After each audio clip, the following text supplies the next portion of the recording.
Hello Eurovision lovers and welcome back to the channel. This week I have carried out a number of interviews and media appearances campaigning for Belfast to become the host city for Eurovision 2023. I have had a number of conversations and debates, and today I am here to ask the question: is Belfast ready to host Eurovision 2023?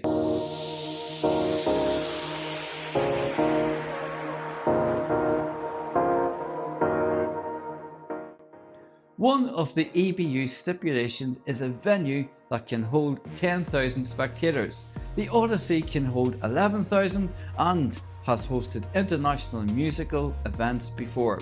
The venue has to be within easy reach of an international airport. The Odyssey Arena is just 24 km or 15 miles from Belfast International Airport and just 3.22 km or 2 miles from Belfast City Airport. The press centre could be across the Lagan at the Waterfront Hall and the Euro Club at the Titanic Exhibition Centre. As I have said before, this is all easy to reach. Earlier in the year in Turin, the Eurovision village was in Valentino Park, which was not far from the city centre, but a 15-minute taxi ride from the venue. In Belfast, Ormeau Park is fairly walkable from the Odyssey. As of January 2020, according to a Statista report, Northern Ireland has 9,596 hotel rooms, with around 3,000 being in Belfast. Capacity could be an issue. However, current favourite Glasgow, according to the Wall Street Journal, has 15,000 hotel rooms and over 25,000 participants were estimated to have attended the COP26 summit last year. And Glasgow managed. I think some creative thinking is required here, rather than a binary tick box exercise on the part of the council, with us putting ourselves out of contention because of projections on estimated visitor numbers. Let's not forget Airbnbs and other out-of-town accommodation. Translink could run regular shuttle buses to ferry people to and from the city centre. We can find a way. In 1993, when the Eurovision was hosted in Mill Street, Cork, a village of just 1,500 people, they made it work. Mill Street is an hour's journey by car from Cork City. I know that the contest was a different animal back then, but with a bit of belief and creative thinking, we can make this happen. Earlier in the year, when I was in Turin, many people travelled in from Milan, as it is just over 1 hour away by train. Visitors could choose to base themselves in Dublin and travel the 90 minutes up the M1 for the semi-finals and final.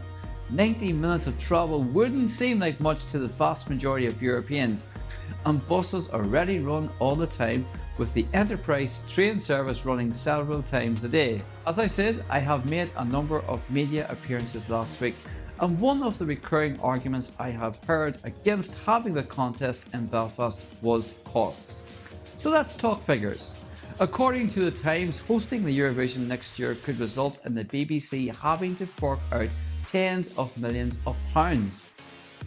The publication stated that the BBC would provide the funds for the majority of the costs. Azerbaijan spent £63 million in 2012. Denmark spent £44 million 2 years later. The Ukraine spent roughly £29 million in 2017. The EBU would contribute roughly £5 to £6 million.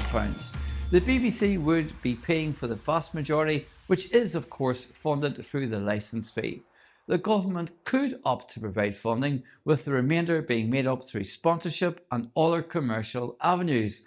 I would argue the actual cost to the city itself would be minimal, with Belfast being able to reap the benefits in hospitality spend and tourism spent pre, during and post contest. This year the contest had a number of commercial partners including Moroccan Oil, Lavazza, Fiat and Vueling Airlines.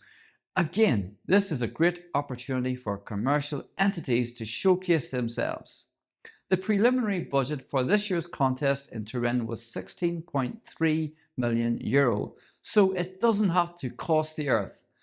I was at the contest in Sweden in 2016 and they spent £13 million, and the contest certainly didn't look or feel cheap or scaled back. Again, it's all about having tenacity and creativity. We can do this. Interest to having the contest here has been broadly mixed.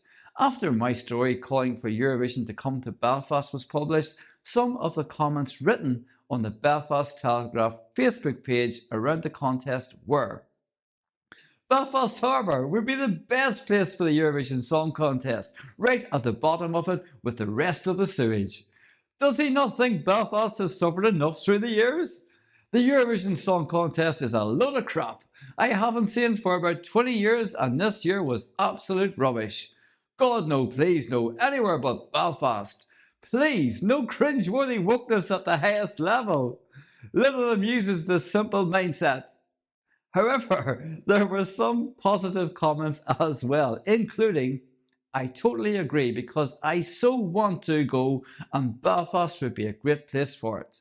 This would be unreal. Yes, come on Belfast, indeed.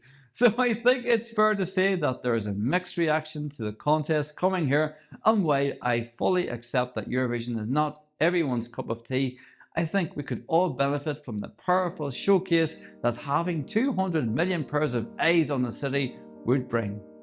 Belfast, as we all know, has had its fair share of challenges over the years, but as we emerge from 2 years of lockdowns and at times fractious peace process, wouldn't this be a positive and affirming spotlight to shine on our city? Setting aside the contest itself, an influx of cross-cultural European and global tourism could be a wonderful shot in the arm for an ailing hospitality industry and could bring with it long-term opportunity to further nurture our tourism industry here. There is a lot to love about Belfast and I am proud to come from here. We have filmed big budget film and TV productions that are shown around the world. If you had told someone 15 years ago that the Titanic Paint Hall would be where an HBO fantasy epic would be filmed, no one would ever have believed you. We are a resilient and warm people, and I for one would love to show that to Europe and beyond. Glasgow, Manchester and London are setting out confident and self-assured stalls to bring the contest to their respective cities. I firmly believe that we should be doing the same here. While I understand there will be capacity and logistical challenges, these are things we can and should work through rather than bowing out of the race at the first hurdle. So, do I believe Belfast is ready for Eurovision? Yes, 100%! We can and should be willing to step up and help act as a worthy stand-in for Ukraine. This contest is a spectacle of pure joy, and I for one am going to do everything I can to bring it here.